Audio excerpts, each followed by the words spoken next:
Ganito siguro talaga pag buntis. May pagka-moody ka, emotional ka. Si Basil nasa Funeraria na daw, puntahan natin. Ate, magkikita na naman si nanay doon tsaka si Aling Ruth. Eksena na naman yun.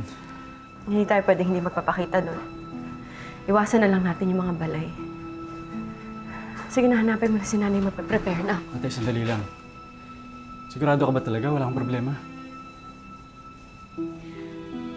Wala nga. Kung ano man yan, hindi ko natatanungin. Pero paalala ko lang sa'yo, sana huwag mong bigyan ng dahilan si na George para awayin tayo.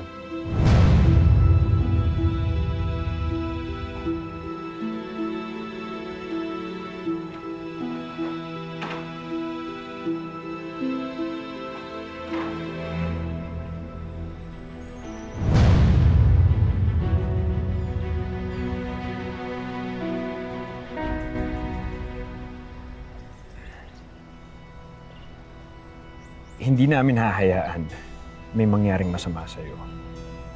But then again, we still have to check kung totoo yung mga statements mo. Of course, I'm telling you the truth. Why would I make all of that up? Well, posibleng alibay lang yung mga sinasabi mo to justify kung bakit kami morphine na malapit sa'yo. Are you saying ako ang naglason sa asawa ko? Isipin mo na lahat ng gusto mong isipin, pero mahal ko yung asawa ko. Kaya sige, suyurin niyo yung buong estate.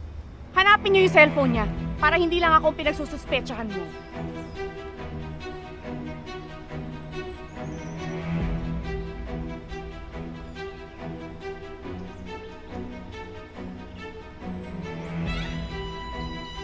Anong tinitingin mo, Villa? Wala naman, sir. Parang tagal niyo na magkakalala. Ano naman kung matagal na kami magkakilala?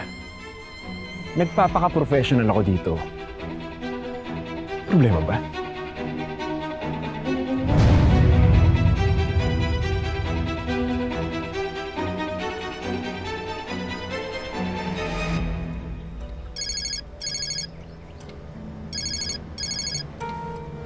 Casas. Okay, salamat. Nakita na yung wine glass na ginamit ni Mr. Palacios. May 2 sets of fingerprints. 2 sets? So, pwedeng isa doon sa killer. Anak, ano sa palagay mo? Swak na ba tong itsura ko? Pwede na ba ako makipagsabayan sa mga bilyonaryong kaibigan ng mga Palacios? Ano, okay ba? Maburol pupuntahan natin, hindi party. He, magbihis ka na nga.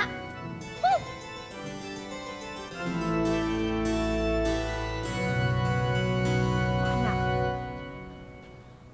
Ano ate, nahanap mo na phone ni Kuya Basil? Hindi.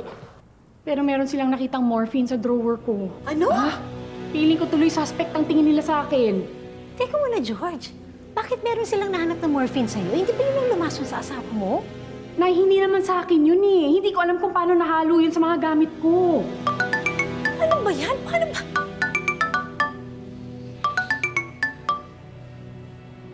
Hello, Tita Aurora? Yes po.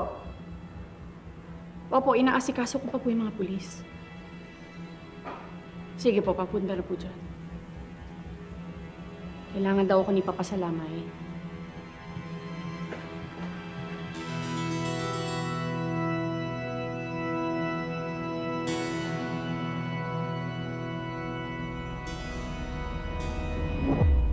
Kung hindi pa kita tinawagan, hindi ka makukulong. Tignan mo. May iba nang pumapapel sa burol ng asawa mo.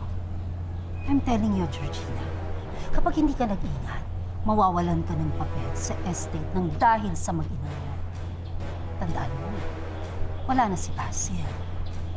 Kuya Galvani sa pair of mother and daughter leeches trying to suck you dry. So, protect your place. Dahil kung hindi, babalik ka sa kangkungan kung saan ka nang galing.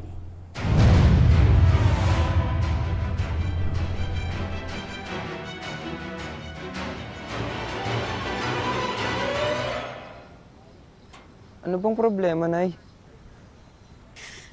baka maging suspect si ate mo sa pagkamatay ni Basil. Sus, di pa bayaan ni Kuya Abdul yan si ate, no? Mahal na mahal ni Kuya Abdul yan si ate. Kaya, huwag nyo nang intindihin yung morphine na nakita nila sa gamit ni ate.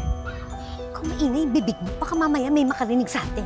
Unang-una, walang dapat makaalam tungkol dyan sa morphine na yan. At pangalawa, dapat wala rin makaalam tungkol kay ate mo tsaka kay Abdul.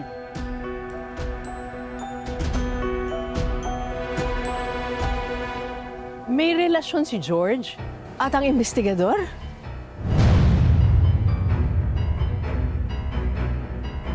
Oy, Mercy, ano ginagawa mo dyan? Bakit ka nakikinig sa usapan namin? Eh, ang lakas-lakas ng boses ninyo, parang radyo eh. Mercy? Mercy, sandali lang! Mercy, sandali lang! Mercy, sandali! Mag-usap muna tayo! Mercy, sandali lang! Ay, mag-usap muna tayo! Mercy! Mercy, sandali lang!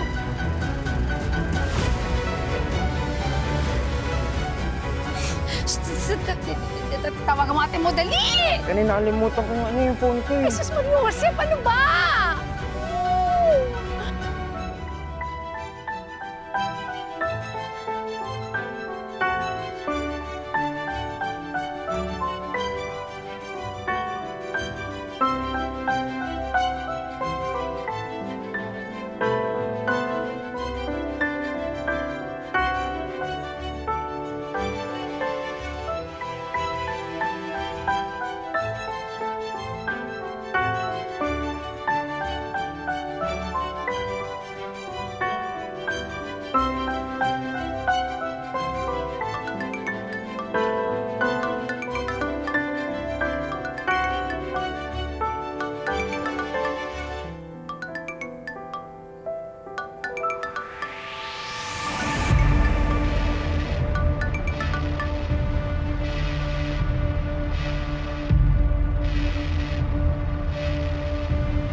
Ate, si ano po? Hello, anak. Anak, narinig ni Mercy yung pag-uusap namin ni Ward. Eh, gusto ko sana kausapin at mag-explain, kaya lang ayaw naman makinig ng gaga. Nay, ano ba sinasabi ninyo? Hindi ko kayo maintindihan. Alam na niya yung tungkol sa morphine at yung tungkol sa inyo ni Abdul. Ano po?